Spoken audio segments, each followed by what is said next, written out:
I am Paul Vixie from Internet Systems Consortium. You would usually have heard of us because of Bind, but we also do some security work, of which this is an example. I'm going to turn it over to my partner, Andrew, who's going to present the first part of the talk. For those of you that maybe saw me earlier today on Meet the Fed, my name is Andrew Freed, retired special agent with Treasury.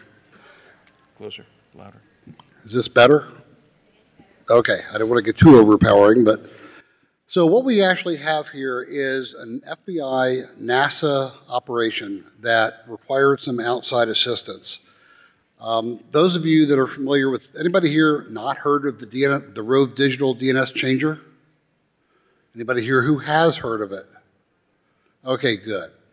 So essentially what happened, this was a very unique situation. The FBI wanted to do a takedown of a very large botnet, but the botnet essentially would have taken the internet access away from those people that were infected. And they were kind of concerned that they would break the internet if they just took everything down. So they started a group of people called the DC Working Group, Domain Changer Working Group. And our goal was to try and identify the people that were infected and to provide notification remediation while at the same time doing something very cool, which is what Paul did, and that was that we usurped their botnet, replacing it with our own DNS infrastructure so that we could continue to provide DNS resolution from the time the FBI took the infrastructure down through to the time that they were quote-unquote mitigated. So that's really what we're going to talk about today. And has anybody, how many of you have actually run an active sinkhole on the internet? Yes, no? Okay. Well, it's essentially what a sinkhole is you're running a box that's grabbing data from the internet and you're trying to make sense out of all that data. And for those of you that are familiar with DNS, DNS is a UDP protocol, which is easily spoofed, and that kind of played into some problems we ran into. But essentially what ISC did is we set up a sinkhole that also did DNS resolution. And what we're going to discuss is how we ran that sinkhole, the problems we ran into it, and the problems we had trying to fulfill the remediation obligation. You want to start? So Trend Micro gets first blood on this. They found this first in 2007 and reported it through the usual law enforcement channels. A company called Rove Digital, headquartered in Estonia, had bought some time. They had bought some plug-in slots on the Illyrian botnet, but they really were pretty, pretty tame. Right? If you're buying time on a botnet that's got hundreds of thousands of victims, there are all sorts of things you might do in terms of keyloggers and credential theft and so forth. In this case, they just wanted to get into the advertising business. They wanted to sell banner ads. But in this case, they were going to get their customers illegally. So they changed the DNS resolution path on a couple 100,000 computers, I guess 600,000 that we found at the start. We don't know how many it was in 2007. So that instead of using the ISP name server or OpenDNS or Google DNS or whatever had been there before, the infected computers or perhaps the upstream customer presence equipment like your modem, your DSL modem, your cable modem, whatever that is, would use the Rove Digital name servers for all of the DNS resolutions. And again, this was very tame because they could have intercepted all kinds of cool things, like whenever you visit Gmail or Facebook or your bank, they could steal your credentials. They did not do this. All they did was intercept things like ad.doubleclick.net and other fairly well-known domain names that are used by real ad sellers when they are delivering content to their real customers. And they just had they would give back the address of their own ad server. And that gave them the ability to charge for ads and have a legitimate and large customer base and a lot of eyeballs. I guess $26 million was found on their books fairly early on. Now, one thing it did do, by the way, is it prevented most of the victims from being able to get antivirus updates. They actually intercepted the calls to the antivirus products and basically null routed them so that from that point forward, they weren't able to do any updates, which meant that a very significant percentage of the people that were infected by Rove, while not in and of itself was bad, they got infected by lots of other things because their antivirus products were not kept up. So Andrew's mentioned the DNS Changer Working Group. This is a completely ad hoc thing. Don't get the idea that somebody ran down to the courthouse and incorporated a 501c3 to do this. This was just a bunch of guys, and this is the domain name we picked for ourselves. So we had a couple of law enforcement agencies represented, FBI very heavily, also the NASA OIG, some international folks, the antivirus community, not just Trend Micro, but everybody else that had customers that were infected with this. ISPs, very important in this case, because they were the ones that were going to get all the phone calls if we turned it off wrong, because of course the victims of this malware had no idea that they weren't using the ISP name servers. So if it went dark, they weren't going to be calling Rove Digital, they'd be calling Comcast or whoever. Security researchers, me, Andrew here, David Dagan, various people that you've seen on this stage before who normally get pulled into this kind of thing. Various public interest nonprofit organizations, for example, my company, Internet Systems, and some universities who either had the money to do some analysis or were just interested in helping because it was going to look good on somebody's PhD thesis. So generally, when an operation like this happens, there's a kind of a protocol that takes place, and the law enforcement would take charge of it. They would investigate it, identify the people that were involved, they would arrest and prosecute. In this particular case, they had to go that step further and do the remediation, and that's what kind of made this a very unique operation. Now, as many of you know, when you do a sinkhole or you capture data on the internet, what you're going to see is victim IP information. But there's no way for us to be able to determine that John Doe or Aunt Jane is the one that had that IP address. So we had to rely on working with large remediation companies such as like Cumry, Shadow Server, to provide them information that they in turn could relay back into their communities. And we also try to notify a lot of the ISPs, because the ISPs are able to take an IP address with the date and time and resolve that back to one of their customers and then send notifications out. Go back. So it's important to note we are not in the business of reinventing wheels. So there are maybe 50 to 100,000 companies that you could refer to as internet service providers in the world, and they know what IP address space they have. And if they put it into Whois correctly after all the mergers and acquisitions, then we can find out too. So we could have said, we have the victim, we have all these log files with the victim IPs, and let's figure out how to send notifications. But we didn't do that. That is a well-solved problem. Shadow Server and Cumry would be two examples of nonprofit entities. Arbor also has a public benefit side to their operations. So pretty much if you can get the victim syslog information to those people, they will do a very good job of the outreach it takes to make sure that every ISP who has victims in their network will then get it. So we did not try and take on that part. We just asked them to join the working group. So the operation was all scheduled to take place initially on November 8th. There was a multinational investigation, and on the evening of November 8th, arrests were made in Estonia, and those arrests were coordinated with takedowns that we did primarily in New York and Chicago. I flew up to Chicago to handle the takedown there. Paul was in New York, and we had some other people that were dealing with the people and stuff that was in Estonia. They were able to arrest 6 of the 7 people that they had warrants for. I believe one of them, the Audrey Tame, is still at large. That's one of yours. So you may have heard of these people before.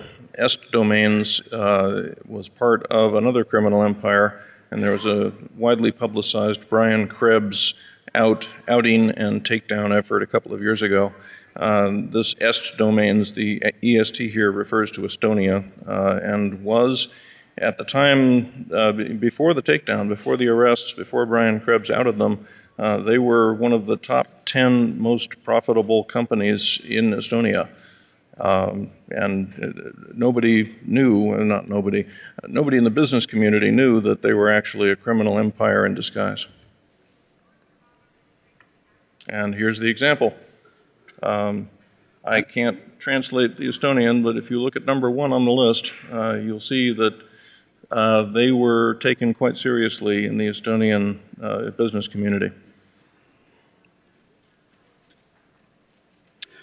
So the other interesting thing that we had to do was we essentially usurped their address space and redirected it to our own servers.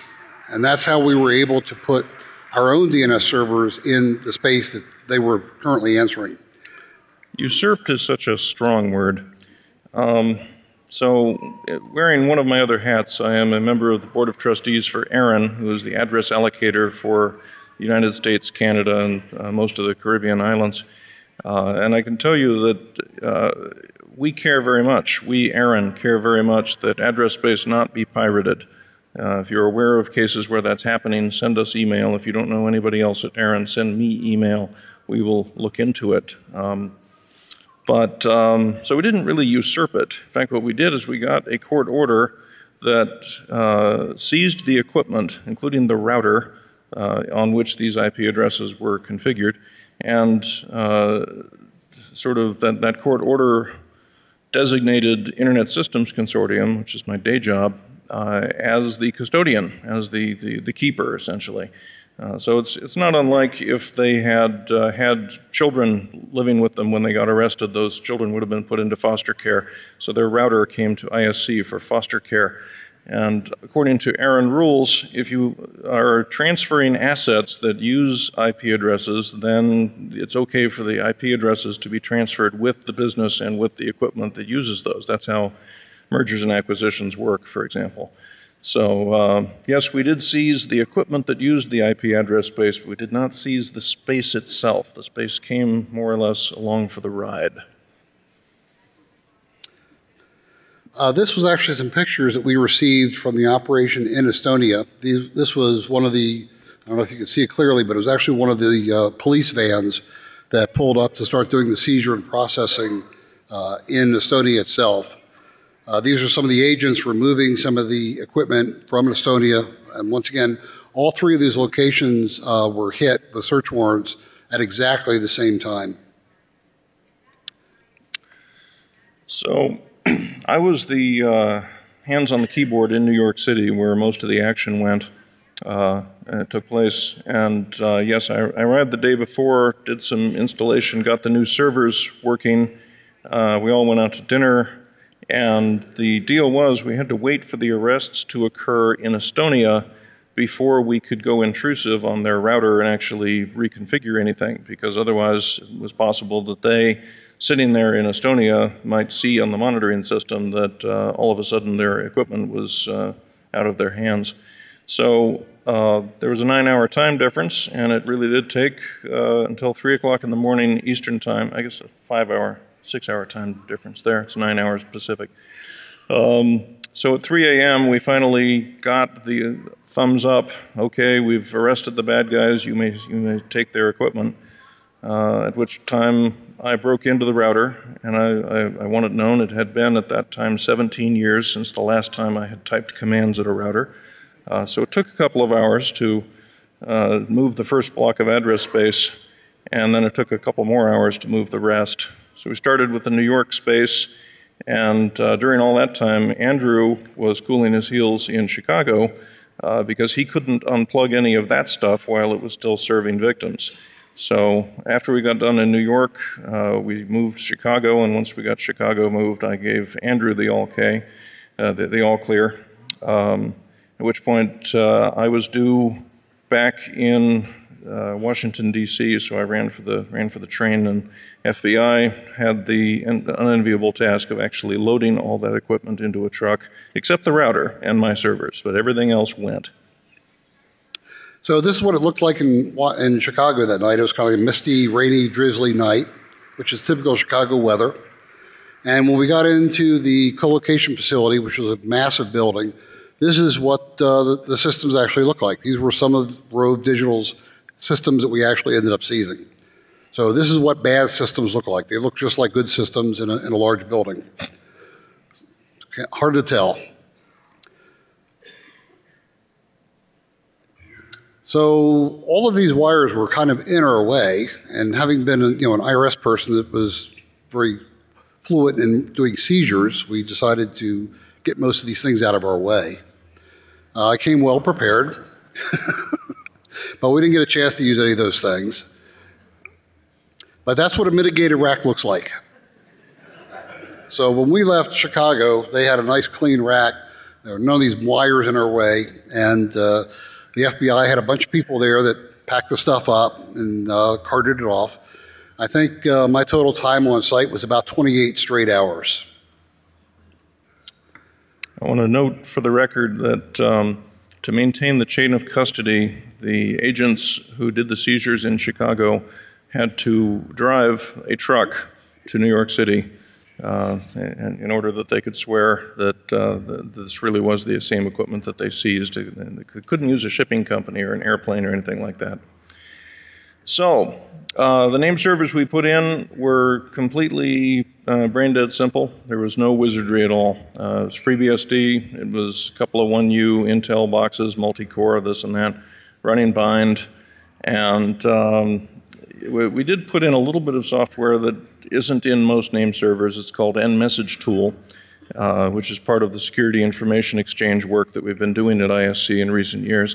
And you can think of it as being kind of like a background super TCP dump thing that makes well-named files containing packets. So we grabbed all the data, all the queries. Importantly, we did not grab the query names. The judge was rather clear on that point. It was all right with him that we record the victim IP address and UDP port number and whether they were requesting recursive name service, the so-called RD bit, and even the timestamp, but not what they were looking for as far as the actual domain. That means that if any of these victims were committing some other kind of crime, child abuse, something like that, where you could tell by the use of a domain name that a crime had been committed, we would never be aware of that. That would be what they said in Ghostbusters, don't cross the streams. So there was no privacy violated at all. All we knew was that somebody was infected, not what they were doing. And we also never made the data directly available to the FBI or any other government entity because they didn't want to have it. There's all kinds of laws about what they're not allowed to have, and they erred on the side of not having any of this. So what we gave them was statistics. This is how many hits we had per day, that kind of thing, not who are the victims or how many times did they use their DNS server that day. The actual victim details were only made available to ISPs and the so-called super remediators like Cumry, Shadow Server, Arbor, people like that I've already mentioned. So we had an interesting thing happen. The FBI had been collecting some data so that when the takedown happened, they would send some initial notices out to some of the larger ISPs advising them that they had addresses within their assigned space that was infected. Unfortunately, this is one of the few lessons learned that we had. They sent out data that was like 3 months old, which was absolutely useless. And when they sent it out with a paper letter. That wasn't email, it was actual, the old snail mail with login information for the individual companies or ISPs to be able to retrieve the data. But in their infinite wisdom, they ended up assigning like a 32-character password, all with uppercase L's, O's, zeros, ones. So nobody could make sense out of this stuff. And if they spent hours trying every permutation, they finally ended up getting data that was absolutely unactionable. So when Andrew describes the data as being useless, I want to go a little bit further. The taps they did before I got there were of a trunked circuit. that contained many VLANs, and their other consultant didn't bother to tell them that. And so if you ever hear, or if you read in the history books that there were 4 million victims, and then you hear us say there were 600,000 victims, that's because there were some other IP addresses on other VLANs in the first tap and trace they did that we didn't see because we were properly configured. So the other thing we noticed is that our initial interest was in trying to get victims notified so they could take some end user remediation. What we found out was that most of the ISPs had one goal, and that was to not have the customer end up calling their help desk. That was going to cost them money and effort, and they didn't want that to happen. So that actually ended up causing this whole operation to get delayed from what was initially going to be 4 months to an 8-month period. Now, during that 8 months, some ISPs were very aggressive in setting up walled gardens. They did live notifications. They did all sorts of good stuff. We had some that did just regular email notifications, and some ISPs did absolutely nothing. So, clarifying one minor point, I don't want to give you the idea that a bunch of large companies who stand to lose a lot of money can just swing a big hammer and make the federal government change what they were otherwise going to do, unless it involves oil leases. So the FBI takes no official recognition of whether an ISP is going to lose money or whether a lot of customers are going to call in and perhaps overwhelm call centers. What they do care deeply about is that there not be a headline that says FBI breaks internet for what they thought at that time was 4 million people. That was what they were trying to do, was keep their name out of the news. So the first court order expired in March, and it turns out trying to do something like this in 4 months, where 2 of those months are the dead zone of American calendar, where everybody is gone for Thanksgiving and Christmas, was not practical. A lot of companies have what they call a change freeze, where they can't make any new configuration changes after Thanksgiving, which we were, obviously asking them to make some changes in order that they properly remediate these victims. And they just said, no, sorry, we can't start that until January 15th. I want to ask that somebody get the door closed behind me. You just did. So we went to the judge. We said, sorry, 4 months wasn't enough, and could you give us an extension, please? And what the judge said was, okay, I understand your problem. I'll give you the extension you're asking for, but don't come back. Do not come back again. So that turned out to be a good statement, because whenever somebody would say, is there going to be another extension? Do I really have to clean up all my victims by July 9th? I got to say, well, yeah, I don't think there's going to be another extension, so you better get it done. So there were two additional surprises to us, and that was that we also later learned that some of the malware was causing home gateways, like the Linksys routers, to also have DNS changes. And what that essentially did was it caused reports of IPs being infected when, in fact, the victims checked their system and they weren't infected. Or they were Macintoshes. Or they were Macintoshes, which obviously weren't really affected. We also discovered that in the initial stage, when we first did the takedown, there were no tools available to clean this up. So the only way that people could remediate was to literally low-level the machine and rebuild it. And that was the other reason this took so long. After about 3 or 4 months, some tools were made available that really made that a lot easier.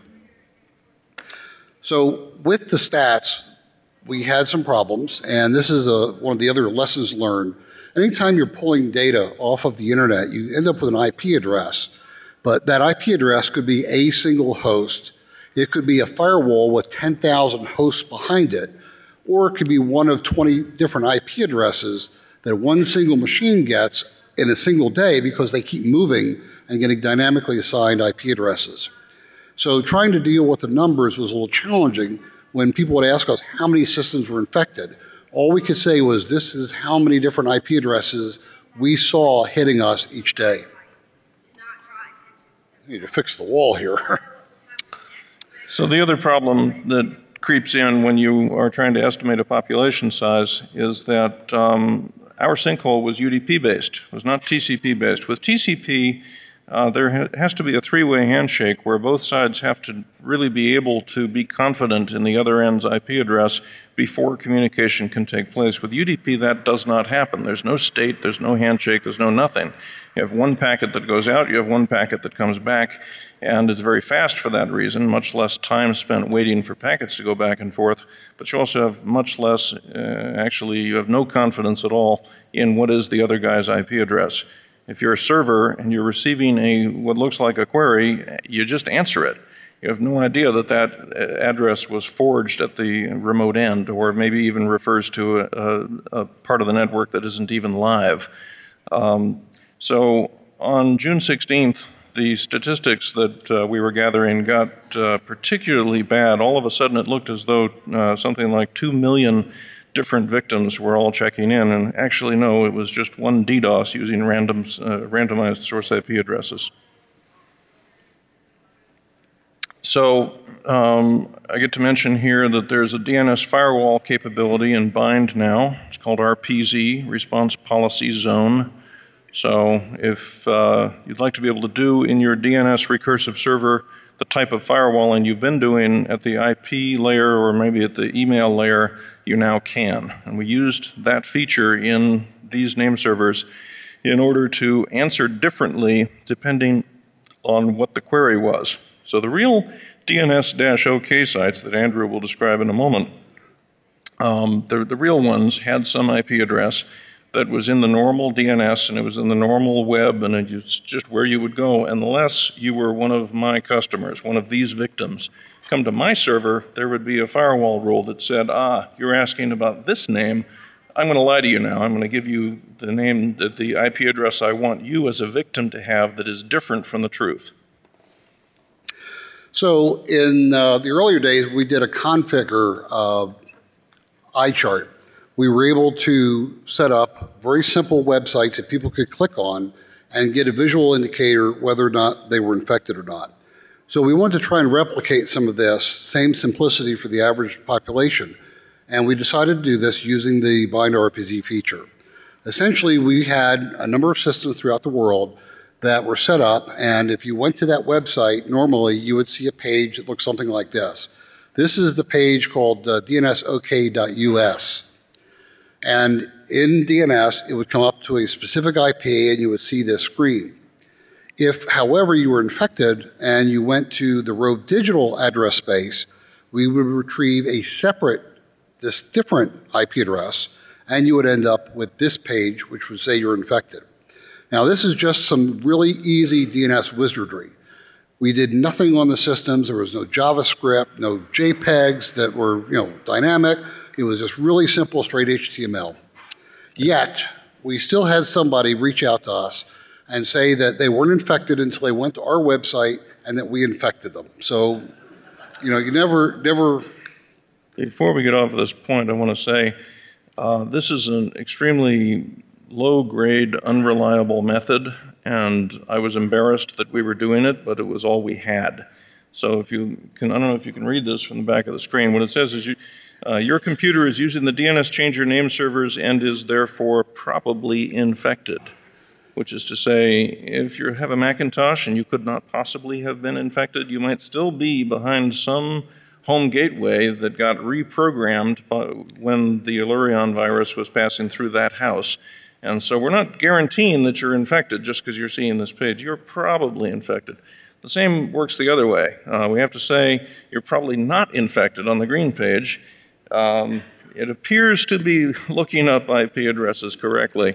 We don't actually know that that happened because for all we know, you are using some kind of a DNS proxy who is correct, but only if you're using certain names and without certain local exclusion lists of your own and so forth. So both the green and the red page were extremely unreliable, but they helped us get our name in the papers, and so I think we'll call it a success. Yeah, one of the problems we ran into is that a number of the ISPs decided to do internal redirection, which means when they saw any queries going out to the address space that was identified as Rove Digital name servers, they internally redirected. So if somebody was infected and they tried to do a DNS query, the ISP would redirect them to a good DNS server, and they would end up falsely with the green symbol. So that was a problem we couldn't get around, unfortunately. So operating the sinkhole, we ran it for 244 days. As data came in, because of the volume, I do some deduplication because there's no reason to log the fact that a system hit us 3,000 times in one day. And overall, from the beginning to the end of the operation, that dedupe ratio was probably somewhere around 350 to 1, which means for every 350 times we saw a system, we only had to log it once. Total dedupe points, if you want to see that number with all the commas, is about 1.2 billion records that we ended up having to produce reports for. And inside the United States, from start to end, we saw about 6.7 million unique IP addresses, and worldwide about 42 million IP addresses. With the efforts we did, it wasn't quite as effective as we had hoped, but we actually did see some remediation. So when this thing started, we went from about 600,000 systems, and towards the end, we were probably at about 220 to 230,000. But once again, the caveat is that the ISPs had plenty of time to do internal redirection, and we may have been seeing the fact that the ISPs were preventing their victims from actually hitting us. I want to mention that the importance of getting your name in the papers is to get a lot of people to visit your DNSOK.US server or .de server, whatever. There were a whole bunch of DNSOK servers. And every time a newspaper story would come out referring to this effort and referring to those websites, terrible things would happen to all of our web servers because they weren't necessarily provisioned as well as, say, the ones that are serving up the Olympics in London right now. But we had no other outreach channel. So calling reporters and saying, by the way, the world is on fire and you should set your hair on fire and run down the street now, is how we got the word out. And you can see a reduction in the infections, small though it was, after each news story. So we're going to get to these lessons learned. I guess we have 15 of them here. None of them is you should budget for press releases because we pretty much feel that the every day is a slow news day, and we can always get some reporter to go along with us when we need to get the word out. So all of this data, we actually had to make quarterly reports back to the U.S. magistrate that had authorized the search warrant. And you have to be precise because at some point someone could challenge you saying you did your job wrong.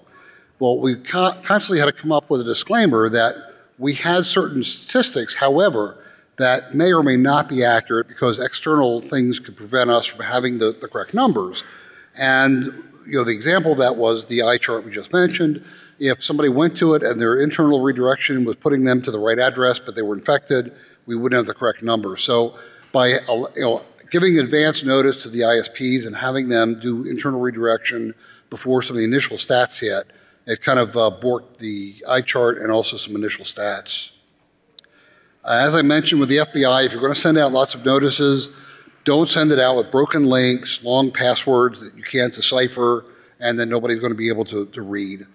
And once again, the passwords they sent out were 30 characters long. It was not something you could cut and paste because it was on paper. And I got one of those letters, and I could never get the password to work.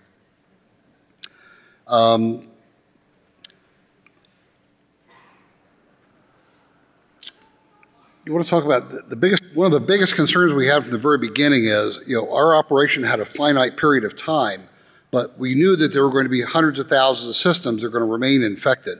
What happens to that address space? It becomes poisoned space. Yeah, so this is a small problem for the Aran region and a larger problem for Europe and for the world and for the whole sort of internet. This is maybe collectively a /17 worth of space, and that's not very much in terms of internet growth, but it's going to seem like more and more, right? We're out of IPv4 space. You've all been told that you have to switch to v6, and you're all making plans for how you're either going to switch to v6 or buy IPv4 addresses on the black market or some combination thereof. This address space is going to become more and more valuable as we get further and further into the post-apocalyptic days when you can't get new V4 space, and we're stranding it. It's scorched earth at this point. So many ISPs have redirected it that if we tried to reuse this space, it wouldn't work.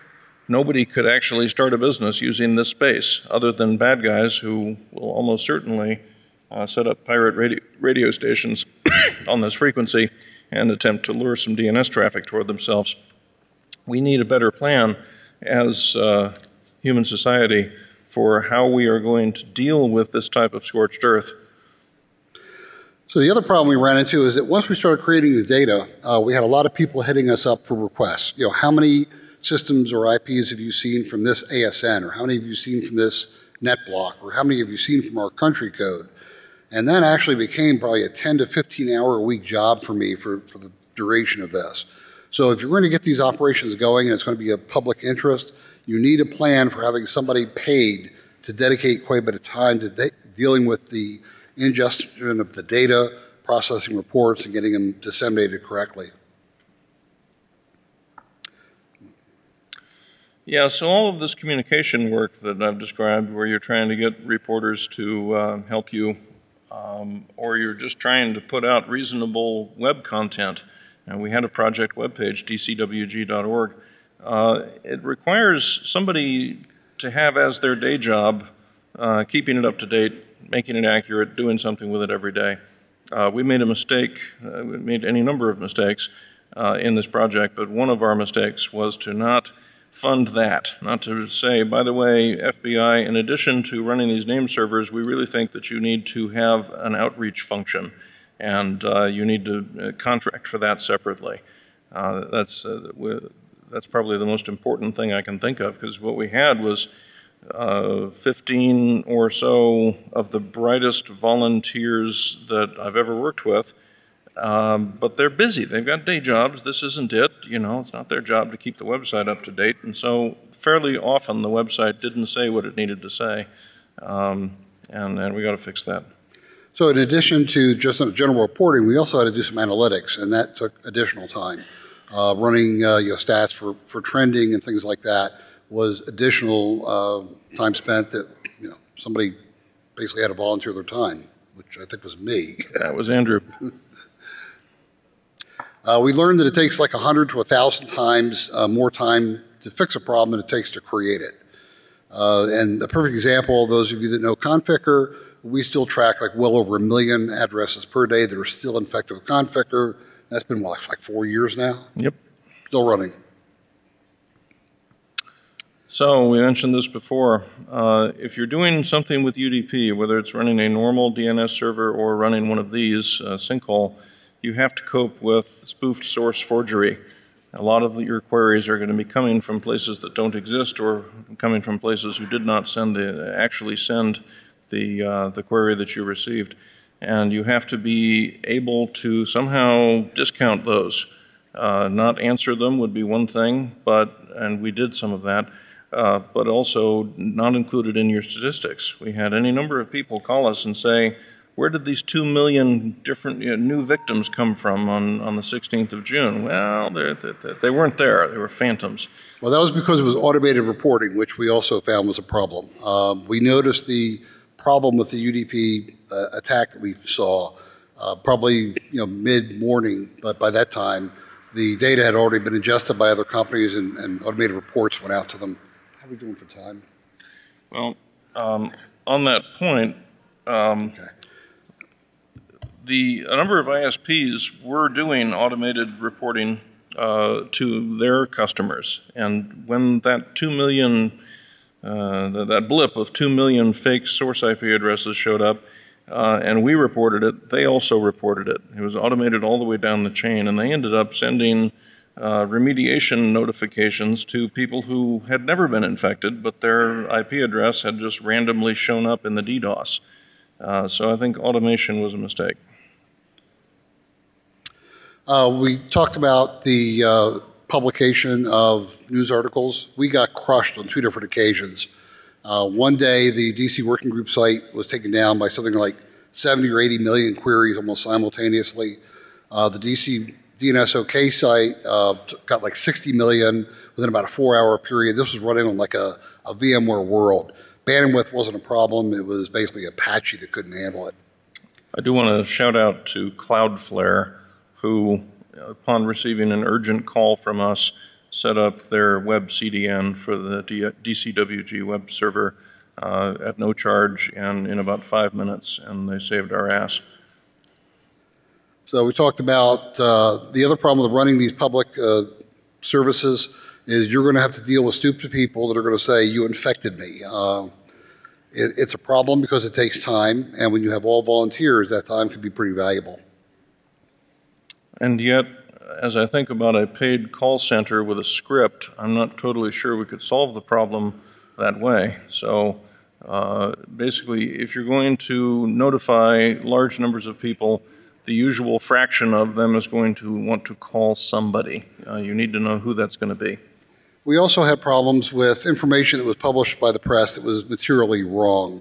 Then we had other people that were bloggers that really went out in left field and said the FBI was monitoring everything they were doing, and that generated more emails saying, why are you doing this to us? So all of these things are things that we ended up having to take into consideration from a time basis. We're running out of time ourselves here. So we had partial data coming in because we wanted to strip off privacy data. Well, that stripping of data actually made it very difficult, almost impossible for the most part, for us to defend against bad data. And in fact, on some of the monitoring we did for bandwidth flows, when we suspected bad data was coming in and we did some subsequent checking, our solution was to basically just totally redact that data because there was really no way to cleanse it. So that kind of bit us in the butt a little bit. And basically, that's what we had to talk about. We have a little bit of time for questions. Anybody have any questions? You, sir. Louder, please. Would DNSSEC be adopted?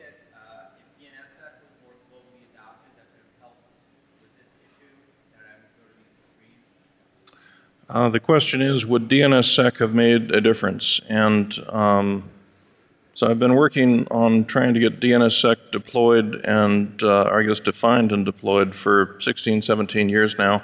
And it's hard for me to believe it will ever be deployed well enough to solve this problem. But there is a theoretical possibility if laptops were running it, not just your ISP name server, where we currently expect DNSSEC to work, but if every laptop, every smartphone, whatever, all the way down the line was running what we would call a stub validator so that your own ISP was incapable of lying to you, then yes. I don't expect that to be a ubiquitous mode of operation because it would make the internet very fragile, make it seem like things didn't work very well or everything took longer than it should. So as currently proposed, where your ISP uses DNSSEC to keep people from lying to them, but then tells you whatever they want you to hear, it would not have solved this problem. You, sir. Was there a consideration given that an end-user machine infected with this is very likely infected with other malware, to the security of end users by running this DNS server and letting it I'll take that one. for 6 months? Well, the question was the consideration given that the infected machines posed a risk to themselves and others because of the subsequent infections? The strange thing is, this was probably the easiest botnet to deal with. All we had to do was shut down the DNS name servers, and they were basically out of business.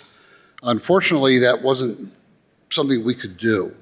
And the ISPs are the ones that really have to govern how they're going to deal with their customers. And it was up to the ISPs to determine whether they notified them. Some ISPs actually did drop them, blackwalled them. Some of them sinkholed them, But it was a decision the ISP had to make with their own customer. Let me follow up a little bit. Conficker is another example of malware whose first act upon getting into your machine will turn off your ability to fetch antivirus. That turned out to be the signature we used to have configure iChart websites, because if you couldn't fetch the logo from Microsoft Update, then you were probably infected, that kind of thing. I believe that this is a huge problem because, you know, the idea that we're going to patch things fast enough to keep bad software from hurting us is absurd on its face, but it is at least something, and it is the only thing we're doing. And the idea that you can infect somebody and turn that off, I think it does make the world materially less safe. It may be that we need to rethink patching, and we need to rethink the daily regime of reaching out to see if there are new patches and whatnot. But yes, a lot of consideration was given there. Anybody else? Okay, well, thank you very much, and hope the rest of your evening goes well.